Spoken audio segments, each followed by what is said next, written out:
Segundo os dados de 2023, cada português produz em média 1,4 quilos de lixo diariamente. Por ano são mais de 5 milhões de toneladas de resíduos urbanos, o equivalente ao peso de 125 estátuas do Cristo Rei.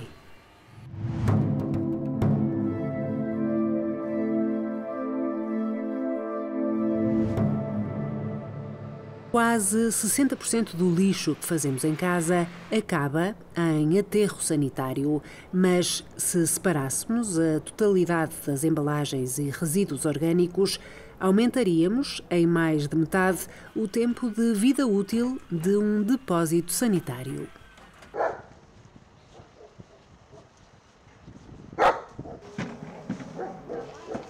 Matias, eu estou aqui por parte da Meio Ambiente, por causa de uma nova recolha que está a ser implementada, que é dos resíduos alimentares. Nós andamos a explicar como é que o sistema funciona e deixarei aqui o material para poder fazer esta separação em casa, está bem? Em Portugal, a recolha seletiva de biorresíduos passou a ser obrigatória a 1 de janeiro de 2024.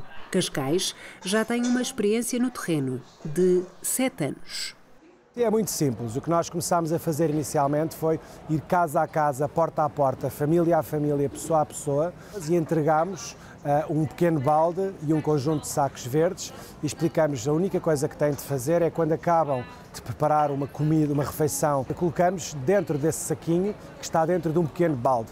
No final, quando achamos que está na altura de pôr esse saquinho para ser depois reaproveitado, o que fazemos? Fechamos o saquinho verde e pomos no contentor normal, como pomos o outro saco normal com os resíduos que fazemos semanalmente. Em Portugal, 40% do contentor do lixo indiferenciado é composto por restos de alimentos que podem ser reaproveitados. A gestão fica a cargo de cada município. Aqui o que é absolutamente crucial é criar conveniência para as pessoas, portanto, ser fácil, ser perto, ser uma coisa que lhes facilmente possam introduzir nas suas rotinas. Nas zonas mais rurais há uma opção muito grande pela compostagem doméstica e pela compostagem comunitária. Nas zonas mais urbanas, onde as populações estão mais densas e concentradas, há aqui ou uma opção por uma recolha porta a porta, ou por uma recolha de proximidade, portanto, com os tais, acrescentar ao conjunto dos ecopontos o tal castanho. Está aqui dentro do contentor, não é? Sacos verdes, sacos pretos, cumprindo assim, ele vai ser separado. Optaram por uma recolha com o que se chama os sacos verdes, em que utilizam o mesmo contentor do indiferenciado, só que colocam lá os biorresíduos num saco diferente. Tiveram que depois, posteriormente, na alta, na trata-lixo, criar condições para que haja a abertura desses sacos e a retirada dos biorresíduos com o mínimo de contaminação.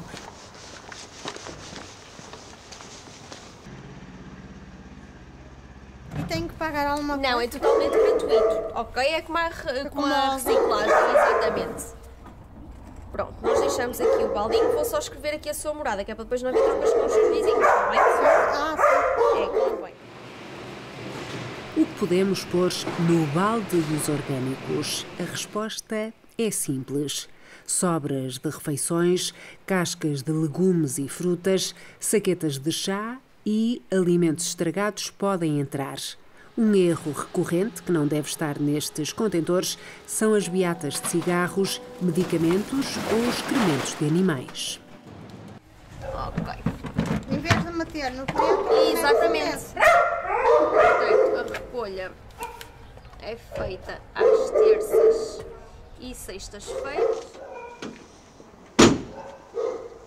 É um resíduo complexo em termos de gestão. Ele decompõe-se e, portanto, tem que ser recolhido com alguma frequência. Por outro lado, devido às condições no local de destino, no local em que ele é tratado e é transformado num composto, é exigível que o resíduo esteja isento de contaminações de outros materiais. Portanto, nós pedimos aos cidadãos que coloquem o resíduo diretamente no contentor que é recolhido. De norte a sul, o sistema de recolha seletiva acontece em vários concelhos, embora com diferentes modalidades. Contudo, Metade do país ainda não é abrangido com um sistema organizado de reaproveitamento orgânico. Até 2035, Portugal deve ter 65% dos resíduos urbanos recolhidos e preparados para compostagem. Para o aterro, deve ir apenas 10% da quantidade total de lixo. Quando os biorresíduos eram recolhidos no indiferenciado, o que, a nível do tratamento dos resíduos, portanto, na alta, nos sistemas de gestão de resíduos urbanos, o tratamento normal era através de um TMB.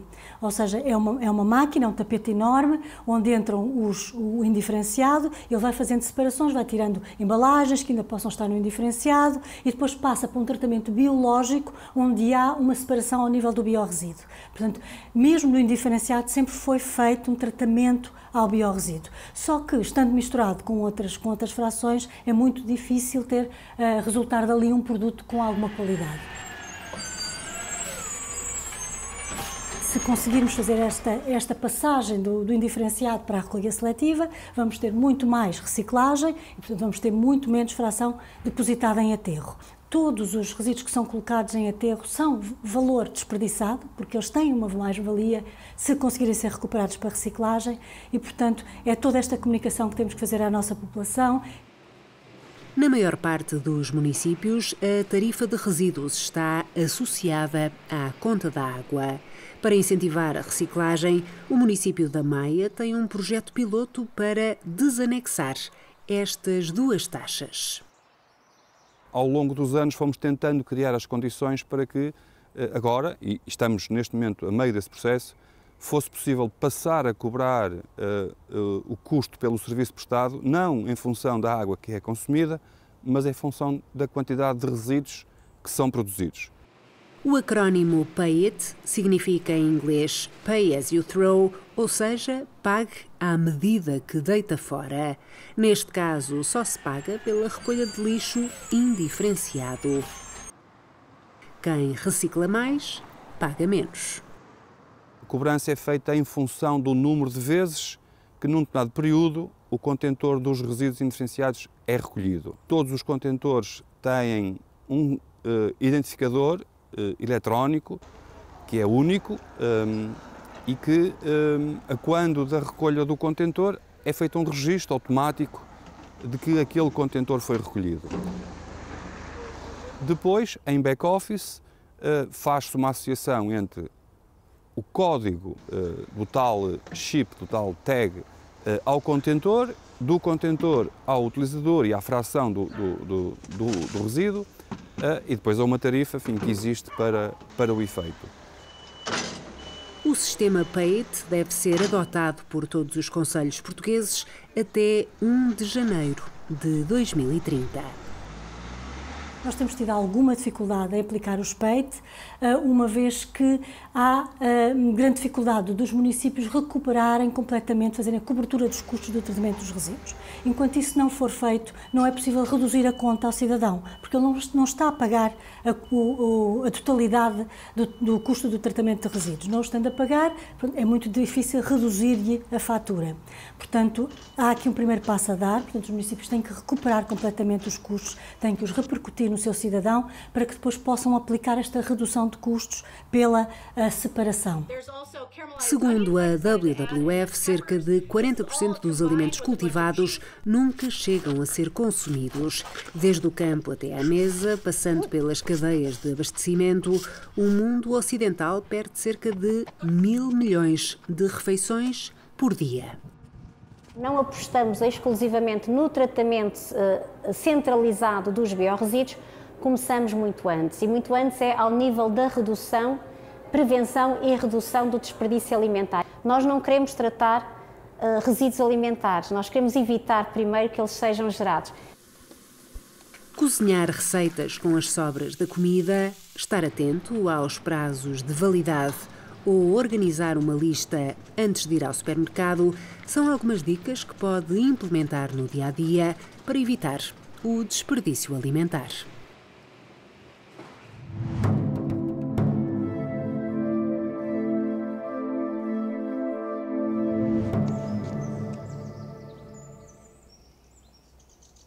alfaces, couves e espinafres, alimentos que todos consumimos e que nesta horta comunitária crescem graças ao composto aqui produzido.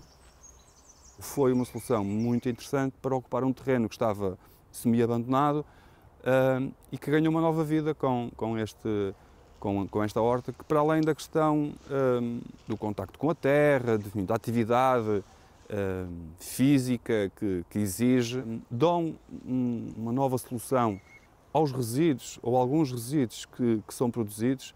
Portanto, é um exemplo prático daquilo que hoje se fala de implementação de uma economia circular. O subsolo português é pobre em matéria orgânica. O baixo nível de pH é desfavorável ao normal desenvolvimento das plantas e a reduzida capacidade do solo para reter nutrientes comprometem a capacidade que temos de produzir alimentos. Nós estamos a falar de resíduos alimentares, portanto, fizeram parte da nossa alimentação, de resíduos verdes e, com este processo de compostagem, podemos contribuir para o aumento de matéria orgânica dos nossos solos, que é fundamental, e, ao mesmo tempo, garantir um baixíssimo nível de metais pesados, aportar nutrientes para as plantas, portanto, tudo isso com aquilo que nós temos todos os dias nas nossas casas, que são os resíduos alimentares e também os resíduos verdes. Quando comemos, por exemplo, uma laranja, a casca deve ir para o balde do lixo orgânico. De seguida será recolhida pelo caminhão da respectiva empresa municipal e encaminhada para uma central de valorização orgânica para ser transformada em composto. À central da Lipor, em Baquim do Monte, chegam todos os dias mais de 140 toneladas de lixo vindas de 8 municípios do norte do país. Os resíduos vêm nas viaturas respectivas, são identificadas na portaria, são pesadas e depois estamos aqui, temos a zona de recepção. As viaturas entram numa antecâmara, é feita a descarga, temos aí logo um passo importante, todas as cargas são inspecionadas para aferirmos a qualidade dessas mesmas descargas, para saber se há contaminantes visíveis ou não, e fazemos também o preenchimento de um boletim de conformidade. Algumas fibras têxteis ou mesmo etiquetas autocolantes nas frutas podem contaminar o resíduo orgânico que chega à central de compostagem. Temos uma indicação, como disse, da unidade de tratamento, do destino final, para não utilizar nenhum tipo de saco. Seja porque os sacos de plástico são um contaminante objetivamente, seja porque os sacos biocompostáveis, não sendo um contaminante, têm um processo de degradação, de decomposição que é mais lento que os resíduos alimentares. E por esse motivo, no fim do processo de tratamento, restam ainda pedaços desses sacos biocompostáveis. Pedras, algumas pedras, essencialmente isto aparece no fluxo dos resíduos verdes. No caso dos resíduos alimentares, alguns talheres, efetivamente, pequenas embalagens plásticas, algumas garrafas de óleo, alguns tachos já nos apareceu, portanto, acontece, alguns papéis, portanto, papéis que as pessoas entendem que podem ser encaminhados para a compostagem, mas que pelas suas características não se compostam no próprio processo, e não temos a garantia que estejam limpos, não é? Nesse caso, e porque queremos encaminhar o papel para a reciclagem. Portanto, é esse tipo, algumas embalagens cartonadas, Tetra Pak, portanto, é o exemplo de pequenos plásticos, sacos, saquetas, é esse tipo de contaminantes que recebemos nas cargas. Triagem feita, é a altura de misturar os resíduos alimentares com os resíduos verdes. Este lixo que vem das limpezas de jardins, cemitérios ou espaços verdes é previamente triturado. Já temos essas duas misturas, os resíduos alimentares, que foram recolhidos seletivamente, os resíduos verdes, também de recolha seletiva, que foram, entretanto, destroçados, e fazemos uma mistura. A mistura entra aqui um terceiro fluxo, que são os chamados refugos linhosos. Os refugos linhosos não são mais material verde, que já percorreu uma etapa de compostagem, mas que pelo tempo não foi completamente degradado. E, portanto, aproveitamos novamente essa matéria orgânica, que até vai ajudar a acelerar o processo, e introduzimos novamente para uma segunda etapa de compostagem. Portanto, fazemos essa mistura, que depois é adicionada a uma tremonha e depois segue por tapete e é feita a alimentação já num sistema automático de enchimento e segue para os túneis. Durante a compostagem, os micro-organismos, na presença de oxigênio, decompõem os resíduos orgânicos, libertando água, dióxido de carbono e calor. Estamos a falar de uma degradação biológica, portanto, não tem aqui qualquer adição de reagente químico, é um processo absolutamente natural, mas totalmente controlado. Portanto, o que nós controlamos é a adição de ar para garantir que o processo é 100% aeróbio. Este é um primeiro parâmetro, garantir a quantidade de ar, neste caso oxigênio, necessário para que o processo decorra sem qualquer constrangimento. E controlamos também um parâmetro muito importante, que é a temperatura. Porquê? Nós temos que garantir que há uma etapa de higienização. No fundo, vamos matar aquilo que são os micro-organismos que não queremos que eles estejam, portanto, ou matar ou inativar. Essa fase de higienização decorre durante os primeiros, durante 48 horas, na primeira etapa de compostagem, a 60 graus. Portanto, primeiro há uma aceleração da temperatura até atingir estes 60 graus, 48 horas a 60 graus, depois há um abaixamento da temperatura e os restantes dias, até prefazer os 14, até o processo decorre a 50 graus. E isto é a primeira etapa de compostagem. A casca de laranja, agora transformada em composto, já passou pela primeira etapa de compostagem. Depois de 14 dias no túnel, o processo repete-se. É novamente triado e volta para o túnel por mais 2 semanas. Se a temperatura precisa de ser baixar porque está acima do... Entra, por exemplo, aumentamos o arejamento. Se precisamos que a temperatura suba, por exemplo, reduzimos a ventilação. Medimos também o oxigênio e controlamos também a umidade, que é um parâmetro muito importante, porque se estamos a aumentar a temperatura, aumentamos, e os resíduos orgânicos, portanto, os alimentares, os resíduos verdes têm água na sua composição, portanto, quando aumentamos a temperatura, o que é que vai acontecer? Uma evaporação. E, portanto, precisamos de manter um certo nível de umidade constante ao longo de todo o processo. Como é que isso é feito? Adicionando água. O processo de compostagem liberta odores desagradáveis. Para evitar cada unidade, tem diferentes níveis de renovação de ar. Existe ainda um processo de lavagem de gases para extrair a amónia, o gás que liberta o cheiro mais intenso. De seguida, o ar é enviado para um biofiltro. O biofiltro não é mais do que umas boxes cheias com material linhoso muito poroso, muito fibroso. Esse ar, essa corrente gasosa é insuflada e, portanto, ao contactar com esse material linhoso, vai-se dar aquilo que nós chamamos de desodorização, para funcionar um pouco como aos nossos cabelos. Portanto, o nosso cabelo o que faz é, se passarmos numa zona com um odor intenso, o nosso cabelo vai captar esses cheiros, não é? Portanto, é um bocadinho isso que acontece no nosso biofiltro, é esse material, esse meio filtrante, vai captar essas partículas e, portanto, o ar que sai limpo desses componentes em que possam libertar aqui algum odor. O composto está quase pronto para ser comercializado. Ficará mais um mês para estabilizar completamente.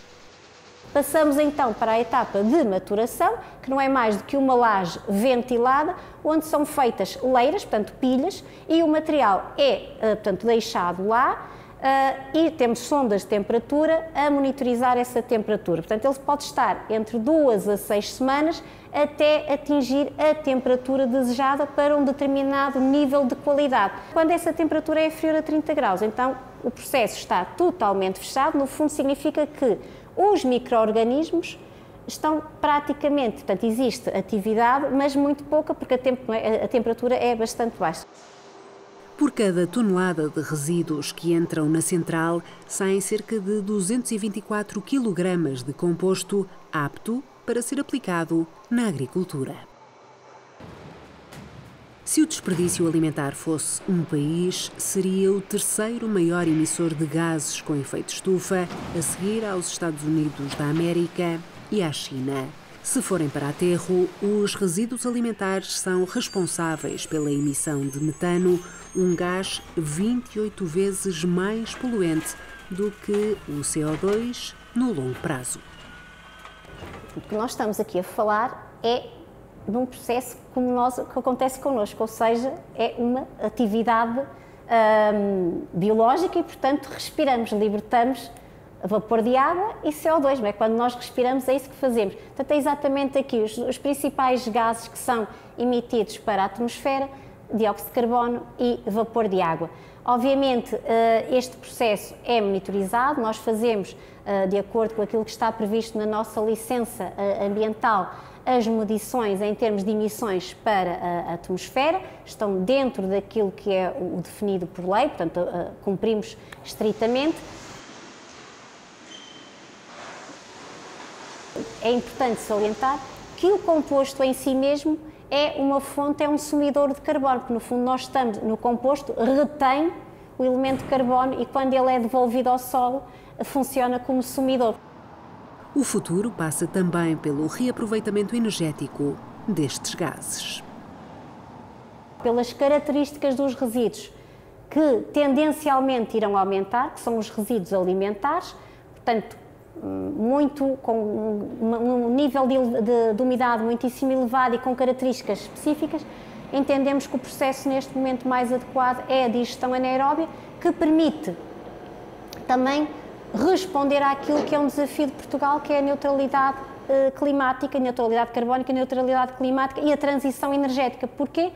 Da digestão anaeróbia produzimos o biogás e o objetivo é purificar para biometano, portanto, esse biogás purificar a biometano, injetar na rede de gás e, portanto, contribuir para a descarbonização do gás natural, que é fundamental e, portanto, é esse o nosso grande desafio que temos agora em mãos. Para demonstrar como é complicado em casa separar do lixo as embalagens usadas, tentamos ensiná-lo a um chimpanzé.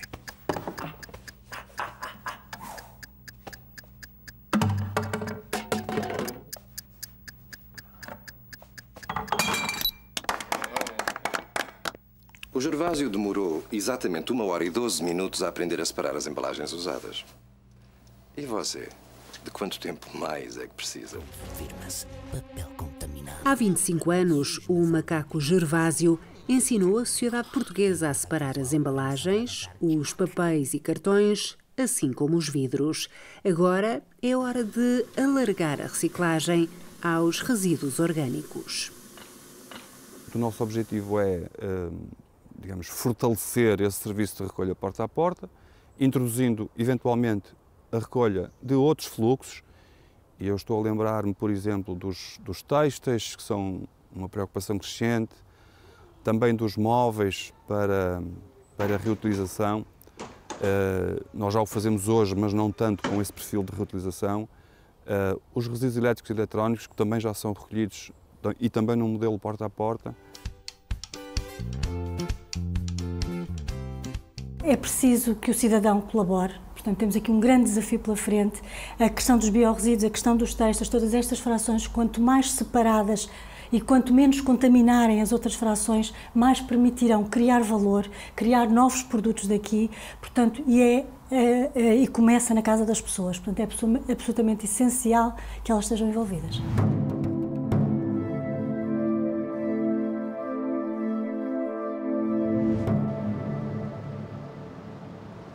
Reduzir, reutilizar e reciclar. Os R's da sustentabilidade também se aplicam aos desperdícios da cozinha. Informe-se junto da sua Câmara Municipal e saiba como pode aderir à recolha seletiva de biorresíduos. O Biosfera regressa na próxima semana com novos olhares sobre o ambiente. Até lá, saiba mais sobre o reaproveitamento dos restos alimentares no podcast do programa. Seja biopositivo.